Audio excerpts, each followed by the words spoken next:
in Paris, 1942. The city no longer belonged to its people. The flags were different, the footsteps heavier, and time itself seemed to tick under foreign command. Inside a narrow shop on Rue Saint-Denis, where the air smelled of oil, brass, and old dust, a man named Étienne Moreau kept time for the enemy. He was 50 years old, with hands that never shook, not even when soldiers walked in. Before the war, his shop had been known for its fine watches. After the occupation, it became known for something else, German officers' timepieces that never failed. Every morning, Étienne opened his shutters at precisely 8 o'clock. The same soldiers marched past, the same boots struck the same cobblestones. He would nod politely, bow his head slightly, and go back to his workbench. He had learned the rhythm of the occupation, the pulse of a conquered city. Tick, clink, whir. The sound of his tools blended with the world outside, the boots, the bells, the faint rumble of trucks that carried things no one dared ask about. To the Germans, he was harmless, an old craftsman, a man who loved gears more than politics. That was his disguise and his shield.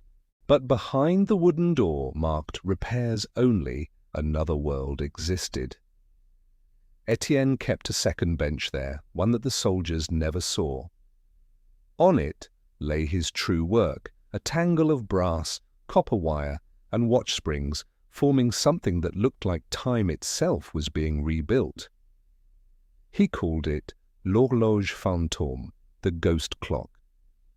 It didn't measure seconds or minutes, it measured movements. He had discovered almost by accident that the vibrations of boots and engines could be recorded through delicate mechanisms, a trick he'd learned before the war while repairing seismographs for a university lab. Now those vibrations were the language of occupation, and he was learning to read them. Each day, while pretending to clean or repair a colonel's pocket watch, Étienne listened. The steady rhythm of marching boots told him when patrols changed. The faint hum of locomotives from the Gare de l'Est told him when troop trains departed for the coast. He etched the timings into tiny notches on a brass disc, hidden beneath the balance wheel of a German officer's own watch.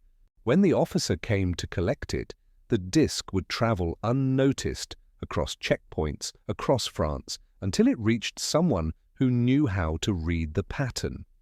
Each tick of the watch carried a message. Each gear turned with purpose. The Germans wore their own downfall on their wrists. It had started small, one altered watch, one coded pattern. Then came the first delivery. A woman from the bakery across the street who smiled too easily and lingered too long near the door slipped him a folded note. "Your repairs have reached London." That was the moment Étienne realized he was no longer just a watchmaker. He was part of something far larger, something that moved in silence and precision like the inside of a clock. But with precision came danger. One afternoon, a Gestapo officer named Klaus Richter brought in his wristwatch, a fine Swiss piece, cracked and sluggish from the cold. Richter was tall, blond, and far too observant. He watched Étienne's hands with quiet suspicion as he worked, his blue eyes tracing every movement of the tweezers. "This watch," Richter said, his German accent sharp, "keeps poor time like France." Étienne smiled faintly, his hand steady. "Even the finest mechanisms falter under strain," he said softly. "It only takes care and patience to make them right again." Richter leaned closer. "Patience," he repeated. Then he smiled. "But remember, Monsieur Moreau, too much patience, and a man forgets which side of the clock he's on." He left the shop, leaving his watch behind. For the first time in months, Étienne's hands trembled. That night, he sat alone in the back room, the only light coming from a small oil lamp. The watch lay open on the table before him. He stared at its intricate parts, the tiny wheels and coils that together ruled something as fragile as time. He knew what he should do: fix it, return it, and move on. But another part of him, the part that had begun keeping a secret ledger of German patrol times, whispered otherwise. He could use it. He could turn this symbol of authority into another carrier of truth. Carefully, he inserted a small secondary plate beneath the movement, engraved with a new pattern of marks, subtle enough to escape even an expert's eye. A week later, that watch would be handed off again in a meeting that would change the course of his hidden war. Outside, the city slept uneasily. The curfew siren wailed, echoing down empty streets. In the distance, somewhere near the Seine, a gunshot cracked the night. Étienne didn't flinch. He wound the ghost clock, listening to its soft, steady heartbeat. Tick, tick, tick. Each sound was a breath of defiance, the rhythm of quiet resistance. He thought of the men and women who risked their lives each day to pass information. They used radios, letters, coded poems. He used time. And in that moment, he made himself a promise. If the Germans used clocks to rule the city, curfews, trains, patrol schedules, then he would use clocks to undo them. For every second they controlled, he would steal one back. Late that night, as he locked his shop and turned to walk home, Étienne paused in the street. Across the square, 2 German officers stood under a street lamp, laughing. Their watches glinted under the light. His work. He smiled faintly. If they only knew what those watches carried. If they only knew that every tick was counting down not to the next patrol, but to the end of their occupation. He walked away, blending into the dark, the faint sound of the ghost clock still ticking in his coat pocket, the sound of Paris waiting for its time to strike back. Paris, 1943. Time had become the only thing that still made sense. Every tick was the same, every second identical, until one began to lie. Étienne Moreau was known across the Rue Saint-Denis for his precision. His clocks never drifted, his watches never slowed. But one morning, the bell above his shop door rang, and his reputation cracked. The man who entered wasn't a soldier. He was French. Civilian clothes but nervous eyes. He leaned in close and whispered, "The watch, the colonel's watch. It told the wrong time." Étienne froze mid-motion. His hand still held the tiny screwdriver, halfway through a repair. He turned, slowly. "What do you mean, wrong time?" The man's voice trembled. "The signal came early. A train left before we expected. Our men—" He stopped. He didn't finish the sentence. He didn't have to. Étienne felt the blood drain from his face. He had built dozens of watches for German officers, each with carefully encoded notches representing train schedules, troop rotations, patrol intervals. But if one code was wrong, even by a few minutes, it could mean death. And it had. That night, Étienne sat in his darkened shop, surrounded by hundreds of ticking sounds. The walls felt alive, whispering with mechanical heartbeats, a choir of timepieces counting sins he could never atone for. He picked up his ledger, a small book hidden beneath a false drawer. Every mark inside it corresponded to a watch. Who wore it, what it carried, where it had gone. He traced the numbers with a shaking finger. Then he found it. A Luftwaffe colonel, watch number 47, the one that had lied. He checked his notes, and the truth hit him like a hammer. The code had been misread, not by him, but by the resistance contact who received it. They had mistaken his 11 for a 9, but that didn't matter. The result was the same.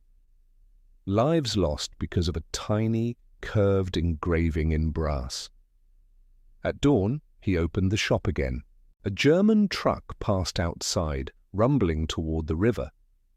He saw their boots through the window, polished, confident, eternal.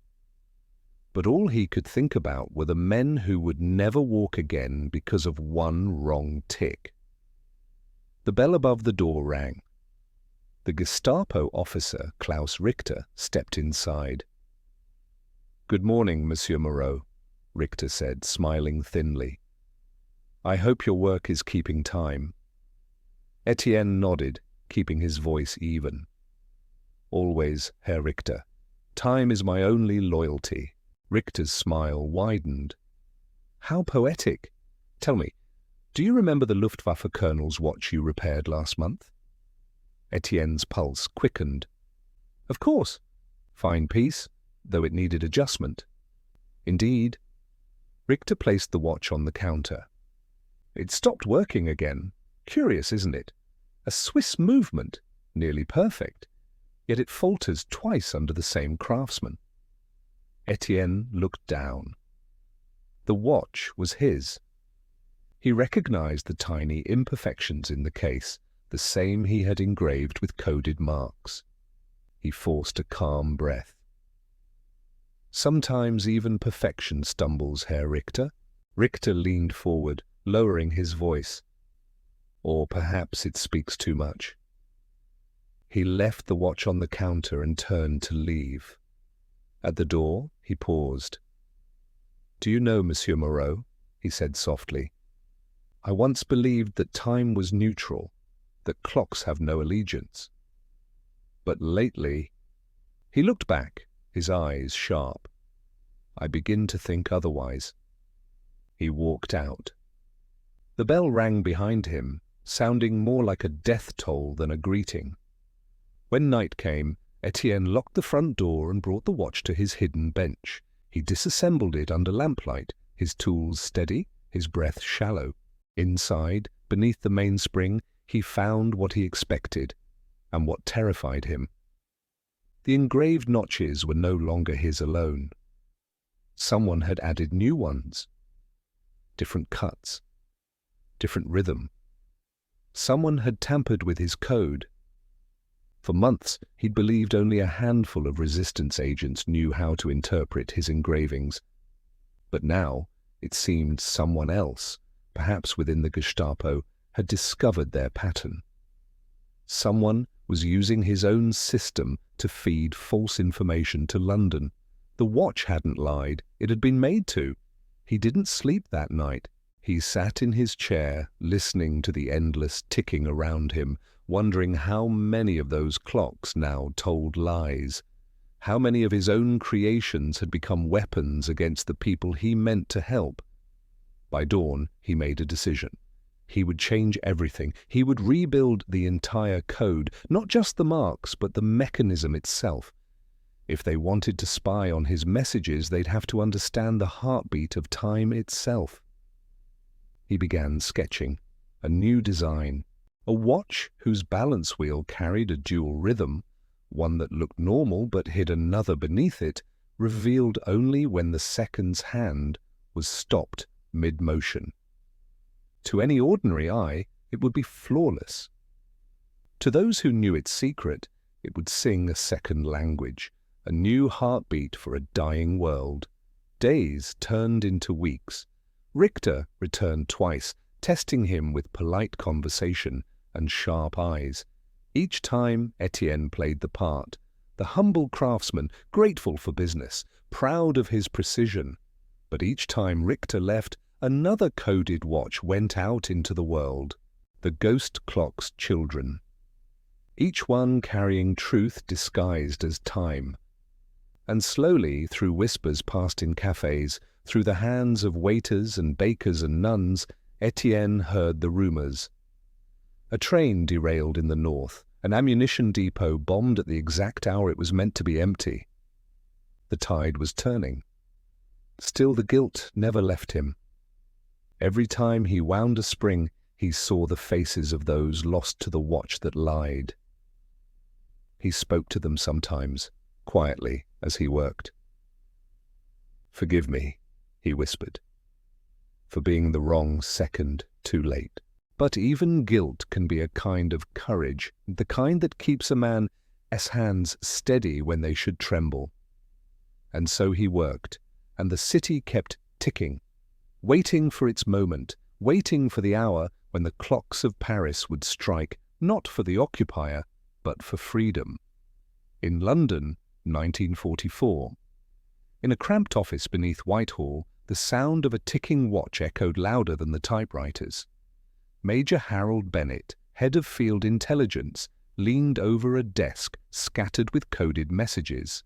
Every piece of paper came from France, smuggled through dead drops disguised as grocery lists, opera programs, even love letters. But the one lying before him now was different. It wasn't written at all. It was engraved. He lifted the pocket watch carefully, its silver surface gleaming faintly under the lamplight. Inside the lid, a pattern of faint scratches caught his eye, marks that seemed random until he remembered who sent it. "From Moreau," said his assistant, a young sergeant barely old enough to shave. "The courier says he risked half of Paris to get it here." Bennett nodded slowly. Étienne Moreau, the French watchmaker. London had heard of him only through whispers and code names. They called him the horologist. No one even knew his real name until this shipment arrived. Bennett turned the watch over in his palm. It ticked softly, steady, calm, unhurried, like a man who knew the value of time better than anyone else alive.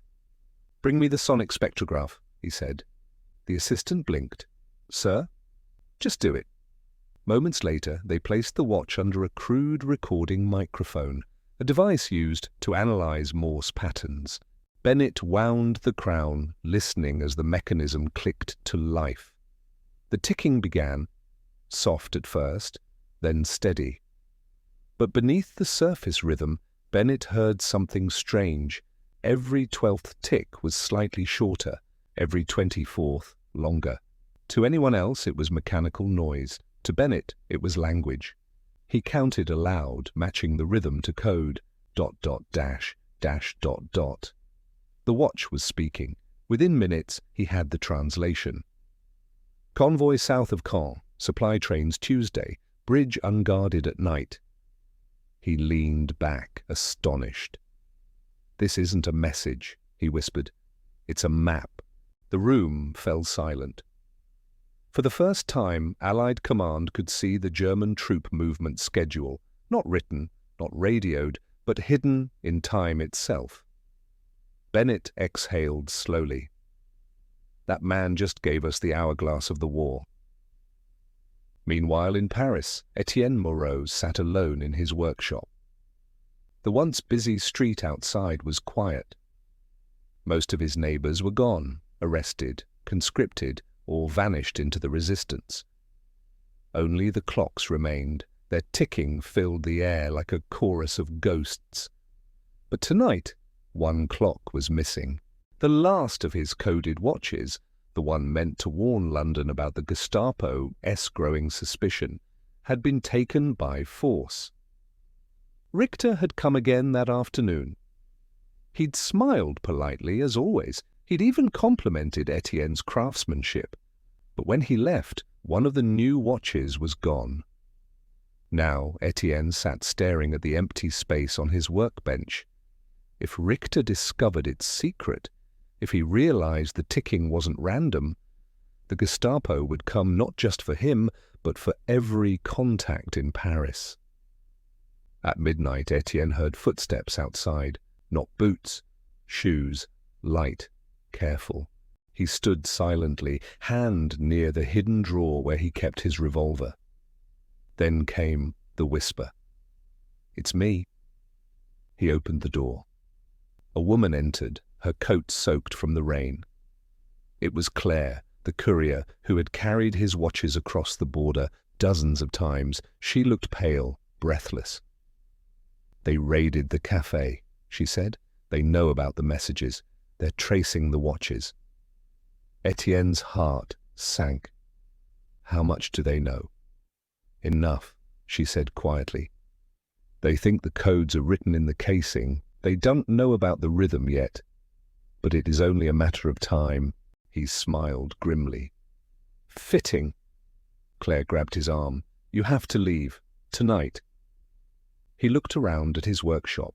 The tools, the gears, the quiet orchestra of ticking that had kept him company for 2 years. This is my battlefield, he said softly. If I leave, the war loses its clockmaker. She didn't argue. She knew men like him never ran. By morning the decision was made. He would send one final watch, a message to London, not in code, but in warning. He worked through the dawn, crafting the most delicate mechanism he'd ever built. The second's hand moved forward, then back, repeating a small heartbeat pattern, one that could only mean one thing in his code book. They were coming. He placed it in a velvet pouch, sealed it, and handed it to Claire. "Deliver this to Bennett," he said. "Tell him the next message may come from silence." She hesitated. "What does that mean?" He smiled faintly. "It means the clockmaker will stop ticking." Back in London, days later, Bennett received the package. He listened to the watch, the strange rhythm, the repetition, the final code. When he deciphered the message, his stomach turned. "They've found him," he said quietly. He stared at the small silver case, the last heartbeat of a man who had risked everything for a war he would never see end. "Contact the OSS," he ordered. "We're getting him out." But even as he spoke, it was too late. In Paris, the shop was already surrounded. Klaus Richter stood in the doorway, flanked by 2 officers. He spoke almost kindly. "Monsieur Moreau," he said, "I've often wondered what makes a man choose silence when lies would save him." Étienne didn't answer. He just looked at the wall clock above Richter's head. The hour hand pointed at 12. "Because silence," he said softly, "is sometimes louder than truth." Then the bell above the door chimed, one final perfect note, as Richter's men led him away, and the clocks kept ticking. Berlin, 1944. In a high-ceilinged interrogation room, the air smelled of metal and tobacco. A single clock ticked on the wall, its second hand slicing through the silence with perfect rhythm. Étienne Moreau sat at a wooden table, his wrists bound, his face calm. Across from him sat Klaus Richter, the Gestapo officer who had once admired his craftsmanship.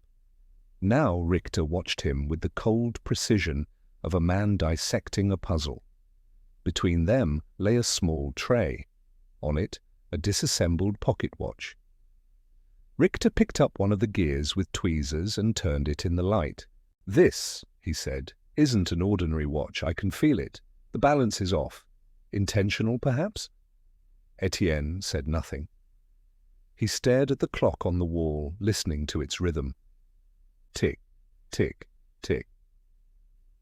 "Do you know what I admire about clocks?" Richter continued. "They don't lie, they don't hesitate, they simply move forward until someone stops them." He leaned closer. "Tell me, Monsieur Moreau, how many messages did you send to London?" Étienne's eyes lifted.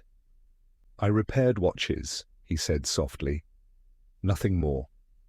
Richter smiled faintly. "Yes. And I'm a musician. We both make instruments, don't we?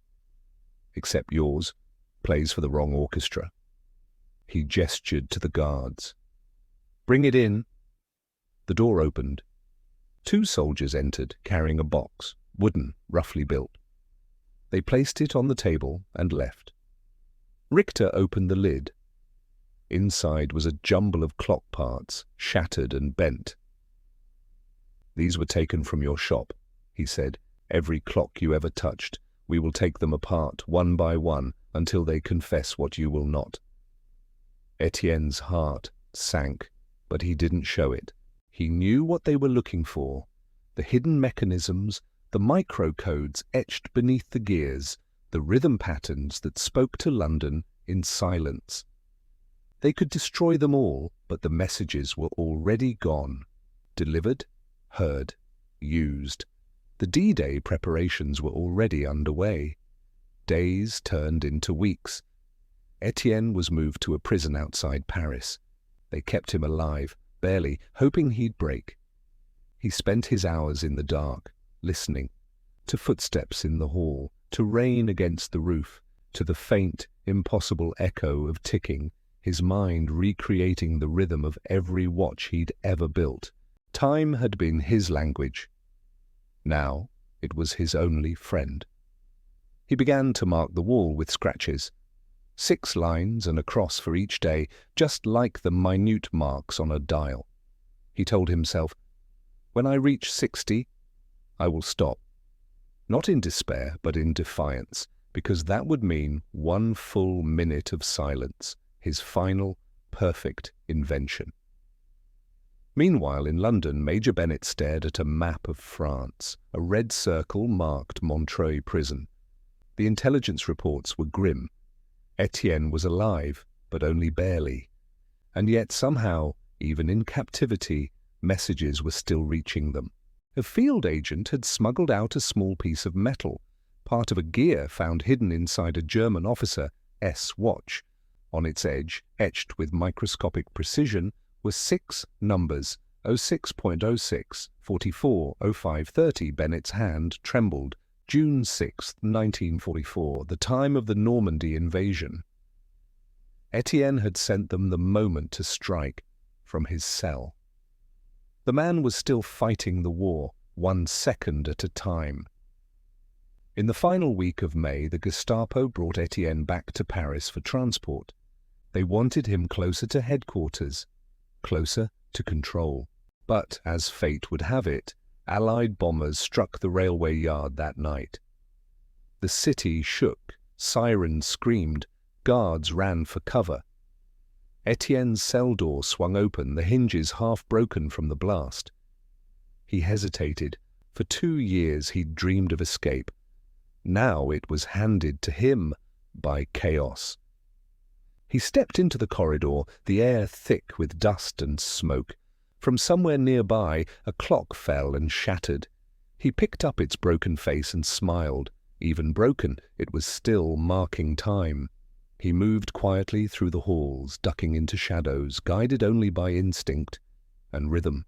Every 30 seconds, a guard's footsteps echoed past the stairwell. Every 20, a floodlight swept across the courtyard. He counted them like beats in a symphony. At the 40-second mark, he ran. Through the door, across the courtyard, into the dark. He didn't look back. Hours later, limping and cold, Étienne reached the outskirts of Paris. He hid in the ruins of an old clock tower, once part of a church destroyed by bombing. There, beneath the broken bell, he found an old clock still faintly ticking. One hand stuck at 12. He sat beside it, resting, breathing shallowly. From his coat pocket, he pulled a small piece of brass, the last part of a watch he had hidden in his cell. He placed it inside the broken clock's gears and wound it once. Tick, tick, tick. The sound filled the empty tower, a sound of defiance, of survival. When the resistance found him 2 days later, he was barely conscious. But he was alive. They carried him across the border, smuggled him to Switzerland and then to London. When Bennet saw him again, pale, thin, eyes hollow but steady, he stood in silence for a long time. Finally, he said, "You saved thousands." Étienne shook his head. "No," he said softly. "Time did." Years later, after the war, he returned to Paris. His old shop was gone, reduced to rubble. But beneath the debris he found one thing intact, a single clock face, its hands frozen at the moment the bomb had hit. He took it home, cleaned it, and set it to ticking again. Visitors would sometimes ask him why he kept it on his wall. He always smiled and said, "To remind me that silence can save lives, if you listen closely enough." And every evening, when the light faded, the old watchmaker would sit in the quiet, listening to the faint, even heartbeat of his clocks, the same rhythm that had once carried the weight of a world at war. Paris, 1964. The city had changed. New cars, new buildings, new faces. But to Étienne Moreau, time always moved slower than the rest of the world. He sat in his rebuilt shop on Rue Saint-Honoré, polishing the face of a silver pocket watch. The same design he had made 20 years earlier, when the world was on fire. The walls around him were lined with ticking clocks, hundreds of them, some elegant, some simple, some salvaged from ruins. Together they filled the room with a quiet, living heartbeat. Each tick, each chime, reminded him that he was still here, that against all logic, all cruelty and all odds, the world still kept turning. He was an old man now. His hands trembled when he worked, but his eyes were still sharp. Time had taken many things, but not that. On his desk lay a letter written in English, stamped with a red seal. The letter was from London, from Major Harold Bennett. Except Bennett was not Major anymore. He had retired, just like Étienne.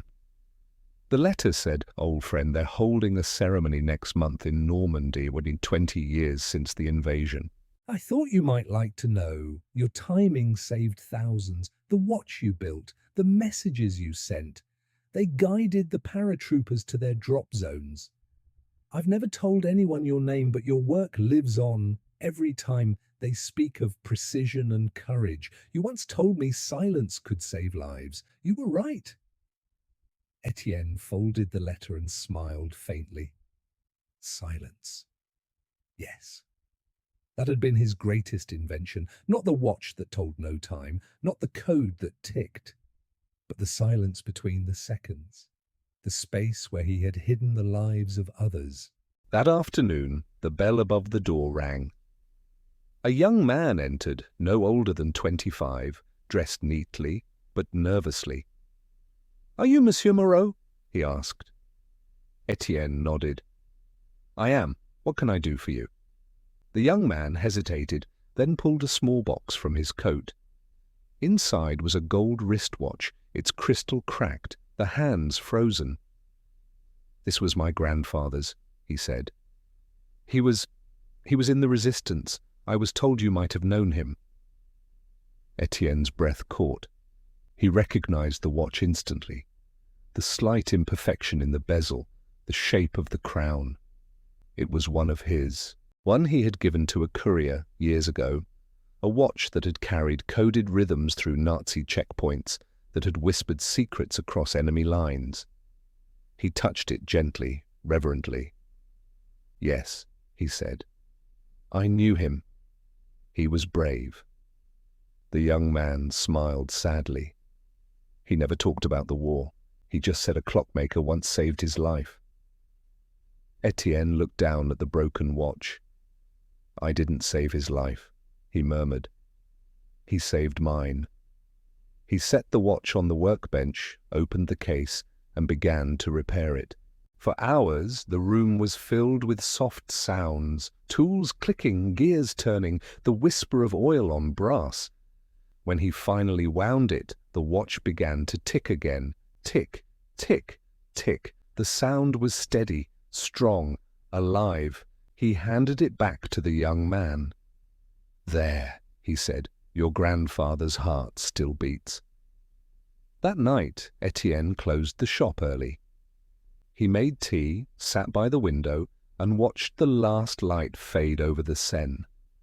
On the wall, his clocks chimed together, 100 voices marking the same second. But in that harmony, there was something new, a rhythm he didn't recognize. It was slower, softer. He realized it was his own heartbeat, keeping time with the clocks he had loved all his life. He stood, walked to his workbench, and picked up the old pocket watch, the one he had once used to send messages to London. It no longer worked. He hadn't wound it in years. Still he held it to his ear. Tick, tick, tick. He smiled. Even in silence, he could still hear it. He closed his eyes. Outside, the city kept moving. Cars passing, bells ringing, laughter drifting from cafes. Inside the shop, the clocks ticked on. When his apprentice arrived the next morning, Étienne Moreau was sitting peacefully at his workbench, the pocket watch still in his hand. It had stopped at midnight. They buried him on a quiet hill overlooking the city. At the funeral, Bennett, older, slower but still sharp, placed a small silver watch on the grave. "I never met a man," he said softly, "who could change the world without making a sound." And as the wind moved through the grass, the faintest sound could be heard, the rhythmic clicking of that old watch, ticking once more for the man who taught the world to listen to the silence between seconds.